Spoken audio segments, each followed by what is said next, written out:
গত বছর যেখানে শেষ করেছিল সেখান থেকেই নতুন আইপিএল শুরু করল বেঙ্গালুরু।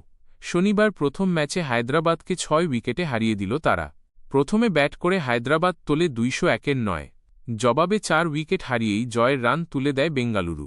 দেবদত্ত পাডিক্কল এবং বিরাট কোহলি অর্ধশতরান করলেন। অধিনায়ক রজত পাটিদারের ইনিংস ম্যাচের মোড় ঘোরানো মুহূর্ত হয়ে থাকল।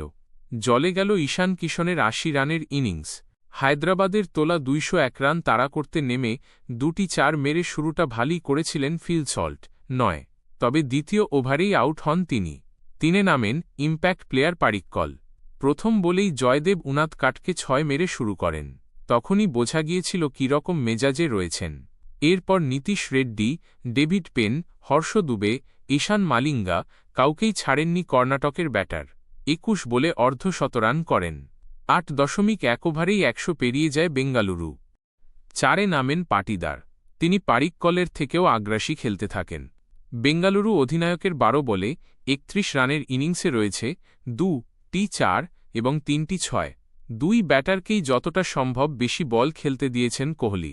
তার মাঝে নিজেও যথেষ্ট চালিয়ে খেলেছেন। পাটিদার এবং জিতেশ শর্মা ০ পরপর ২ বলে ফিরে যান। এরপর দলের দায়িত্ব নেন কোহলি। গত বছর আইপিএলের ফাইনাল খেলার পর আর কোনো টি-২০ ম্যাচ খেলেননি কোহলি। ১০ মাস পর ফিরেছিলেন ক্রিকেটের সংক্ষিপ্ততম ফরম্যাটে। একবারের জন্যও মনে হয়নি তিনি আর টি-২০ আন্তর্জাতিকে খেলেন না। কোহলির প্রতিটি স্ট্রোকে ছিল আত্মবিশ্বাস। একবার তার ক্যাচ পড়েছে। এছাড়া সুযোগই দেননি বিপক্ষকে। অর্ধশতরান পূরণ করার পর আর বেশি সময় নেননি ম্যাচ শেষ করতে। ১৬তম ওভারে হর্ষল পটেলকে একটি ৬ এবং ৩টি ৪ মেরে ম্যাচ শেষ করে দেন। ২৬ বল বাকি থাকতেই যেতে বেঙ্গালুরু অর্ধশতরান পূরণ করার পর আর বেশি সময় নেননি ম্যাচ শেষ করতে। ১৬তম ওভারে হর্ষল পটেলকে একটি ৬ এবং ৩টি ৪ মেরে ম্যাচ শেষ করে দেন। ২৬ বল বাকি থাকতেই যেতে বেঙ্গালুরু। তার আগে ব্যাট করতে নেমে ঝড় তোলেন ঈশান কিশন। গোটা টি-২০ বিশ্বকাপে তিনি ছন্দে ছিলেন। সেখান থেকেই শুরু করেন। আইপিএলের প্রথম ম্যাচে ৮০ রানের ইনিংস এল তাঁর ব্যাট থেকে। অধিনায়কত্ব পেয়েও তাঁর প্রভাব পড়েনি ঈশানের ব্যাটিংয়ে। তবে অভিষেক শর্মা আবারও ব্যর্থ হলেন। ট্রেভিস হেড এবং অভিষেকের জুটি গত ২টি মরশুম ধরেই ঝোড়ো গতিতে রান তোলার জন্য বিখ্যাত হয়েছে।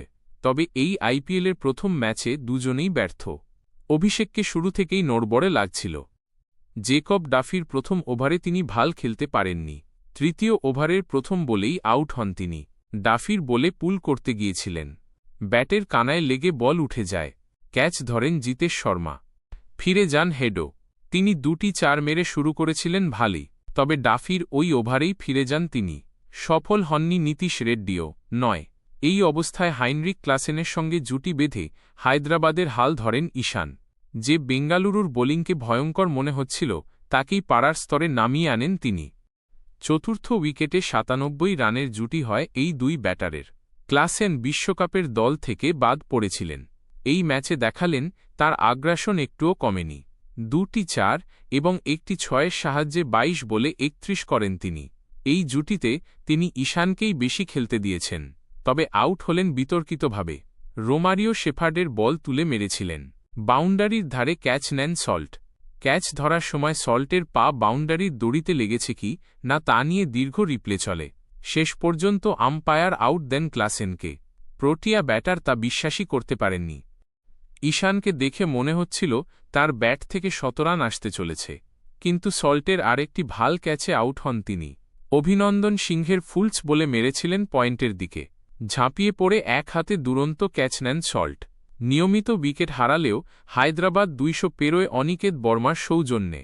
৭-এ নেমে তিনি ১৮ বলে ঝোড়ো ৪৩ রান করে যান। মারেন ৩টি ৪ এবং ৪টি ৬।